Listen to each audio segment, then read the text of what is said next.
because you're giving the people what they want. Hey, Limo, how you doing?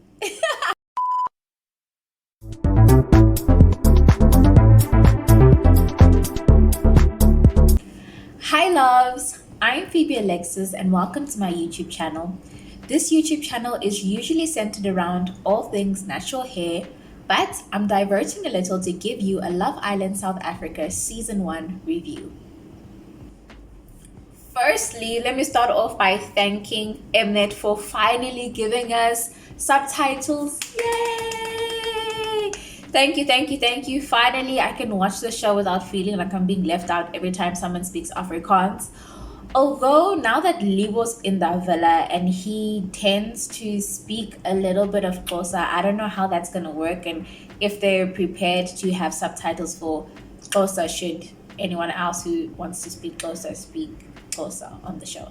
I don't know. That's just a thought. But anyways, I just wanted to say thank you because you're giving the people what they want. Oh, and the production is better.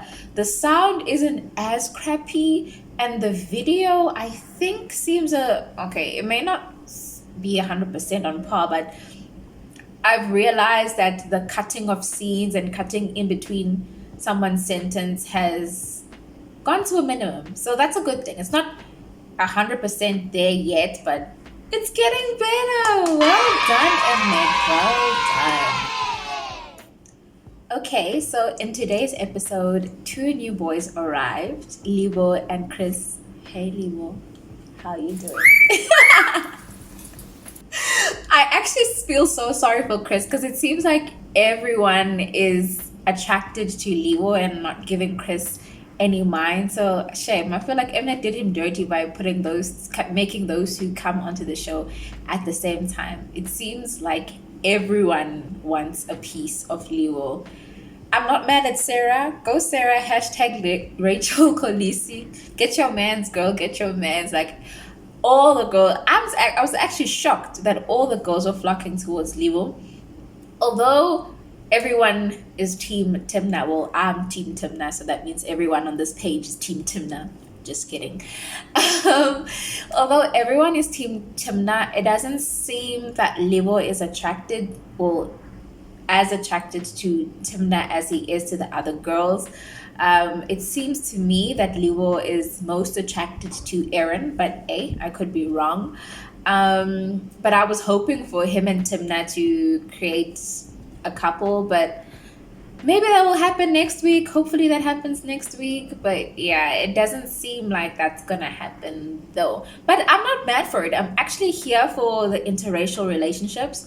What I noticed at the first coupling, it seemed as if they wanted to match each race with each race. But I think it'll make the show a little bit more interesting if we have different races coupling up. So, try to make that happen, Mnet, although this is supposed to be reality. But yeah, if you can try to mix things up, please do that. I think it'll make the show interesting. It'll bring in more ratings. And I think it'll help, not necessarily fix the diversity issues, but help with the diversity issues. So keep that in mind when you're bringing in new people. Okay, in this episode, we also had a challenge and Ian won. I was actually shocked about that. No offense to Ian, I really like Ian. Well, I like his personality. Like his personality is dead on, like 100% my type. But I didn't expect him to win purely because it was like a physical challenge. Well, it was a challenge based on physique. And I mean, for me, personally speaking, there's other guys in the house that are more built, more buff, have better bodies than Ian. But hey, big ups to him. He won the challenge, although I personally wasn't expecting that. And what came with winning the challenge was he got to pick any girl of his choice to go on a date with. And he picked my girl, Rochelle. I am living for Rochelle. Rochelle has hands down, the best one-liners on Love Island, South Africa so far. So yeah, he chose Rochelle to go on a date with. They date, however, was a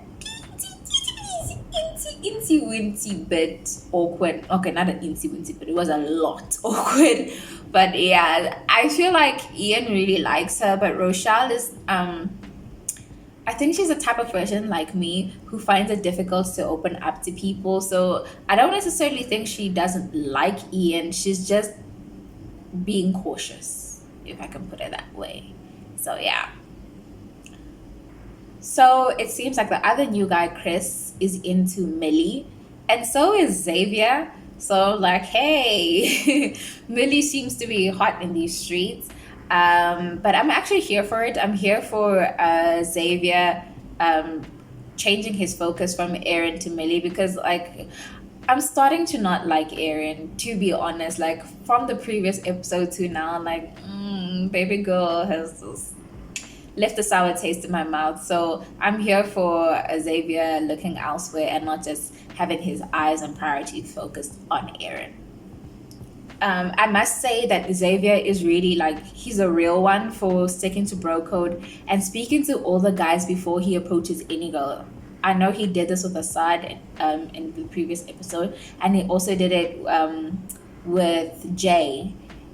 Before approaching Millie, he went to approach Jay first. Although Jay was pissed off because Millie didn't tell him. She just went and was acting like she for the streets and only told him afterwards that she's taking an interest to Xavier. So that was not cool, really. Like it really comes off as if she's for the streets. And then also when she was speaking about like sexual chemistry within like the first 5 days of being in the villa, I have to look at her sideways, and it kind of makes me wonder maybe Durang was telling the truth when he was speaking about the conversation with Millie is more sexual. Because yeah, it's like that's so weird. Like you barely know this person, but you're already speaking about sexual chemistry. So I don't know. I found that a little bit weird, and it made me think beyond. Made me think to previous conversations. Yeah. So I don't know. Millie for the streets, yo. Be careful, because it seems like Millie is hot stuff. Her and Aaron, like they seem like they're hot stuff. And that's about it. Everyone else in the villa, honestly, at this point, is team furniture. Like, yeah, you barely hear from them. I'm actually interested to see who's gonna be sent home on Sunday, because Sunday is pretty soon, and this was the last episode before Sunday. So it's not like the other characters have much time to really prove themselves and prove their worth in the villa. I think Chris will be going home. I'm not so sure. Like I can't predict this one, but I think Chris might be going home. For the girls, who's team furniture? Summer, Sarah, yeah, basically team furniture. But I think they're safe this week because there's more guys than there are girls. So yeah, I think Chris will be going home. I'm not sure who else. Guys, can you please save Assad and Timna and Rochelle and Liwo? Yeah, because yeah, that those are my favorites. Assad, because he's super sweet, like so cute. Him and Ian are just super sweet, but I like Assad because like he's a guy's guy. Him, Cage, yeah, him and Cage. Actually, Cage is not that bad. Him and Cage really have a pretty cool friendship, and they at least contribute to the show, like contribute towards making it interesting. So I think keep them on. Rochelle, she's literally queen of one-liners. Timna, we stand Timna. And Lebo, because he's a PE person. Shout out to Port Elizabeth. Shout out to Klebeja. Yeah, so I think who should go home? Durang. Durang can go home because he's an asshole. So he can go home. Yeah, and that's about it. So that brings us to the end. Thank you so much for watching. If you're not already subscribed to my channel, please subscribe and hit that notification bell so that you don't miss anything. Don't forget to like, comment, and subscribe, and share with your friends so that my channel can grow. And I'll see you on the next one. Bye, loves. Mwah.